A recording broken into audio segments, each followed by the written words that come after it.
Fala galera, e no estádio Ailê Pinheiro, a Serrinha em Goiânia, o Internacional empatou em 0-0 contra o Goiás e chega a 10 jogos sem vitória no Campeonato Brasileiro.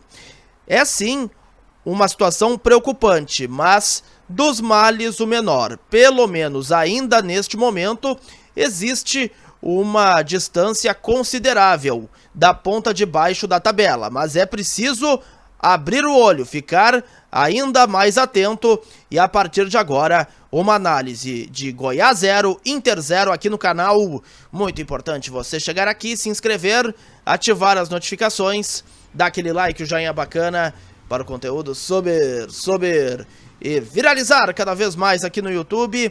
Muito importante que você faça isso, até pra gente atingir aqui um maior número de pessoas, tá certo? Bom, antes até de entrar mais nas questões da partida, é preciso diferenciar o Inter da Libertadores com o Inter do Campeonato Brasileiro. E pelo menos na minha avaliação, eu posso até estar errado, existe uma clara e evidente questão de foco no time colorado entre uma competição e outra.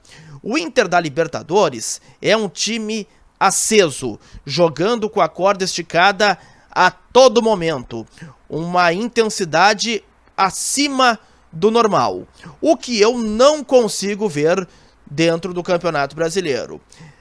E nesta tarde em Goiânia, achei o Inter até em marcha lenta, até demais. Eu acho que até o Inter poderia ter forçado, principalmente no segundo tempo. Sobre o time que foi escalado, apenas uma mudança em relação ao que a gente projetava, com a ausência do Johnny com problema no tornozelo. O Depena entrou no lugar do Maurício. O Inter que teve Rocher, Bustos, Hugo Malo, Mercado e René, Gabriel, Arangues, Alan Patrick, Depena, Wanderson e Ener Valencia. O Inter até teve duas chances com o Ener Valencia claras no primeiro tempo e o goleiro Tadeu fez defesas importantes.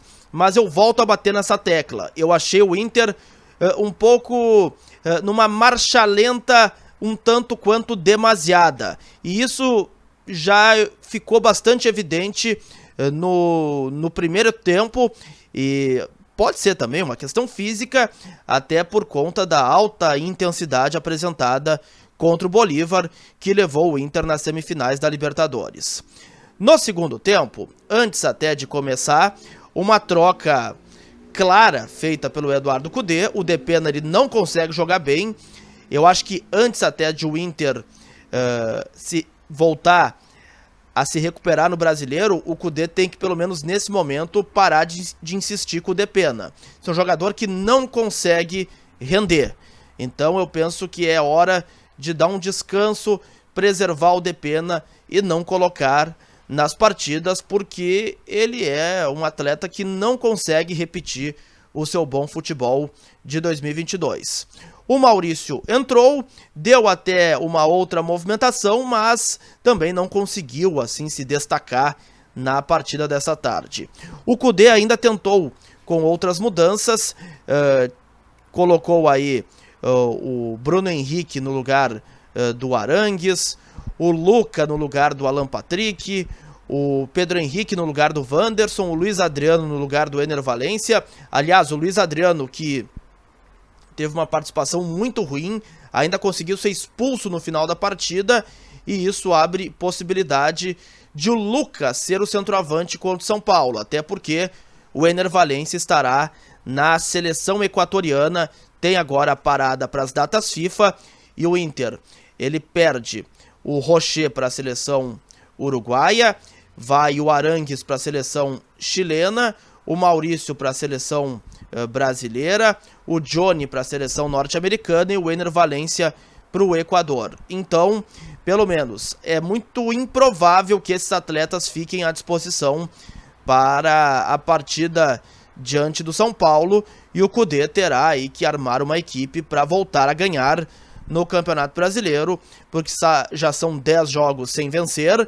É uma sequência que sim incomoda, embora, é claro, o foco todo esteja na Libertadores da América, as semifinais contra o Fluminense. Segundo tempo que o Inter cansou, até não conseguiu ser também, não conseguiu repetir o padrão da primeira etapa, e o resultado foi justo. O Inter poderia ter saído com uma vitória de Goiânia se tivesse apresentado um bom futebol, o que definitivamente não aconteceu, então ficou assim mesmo. Goiás 0, Inter 0, o Inter chega a 10 jogos sem ganhar no Campeonato Brasileiro e precisa esticar um pouco mais a corda dentro da competição para não sofrer tanto até o final do Brasileiro. Pelo menos assim eu vi o jogo na Serrinha.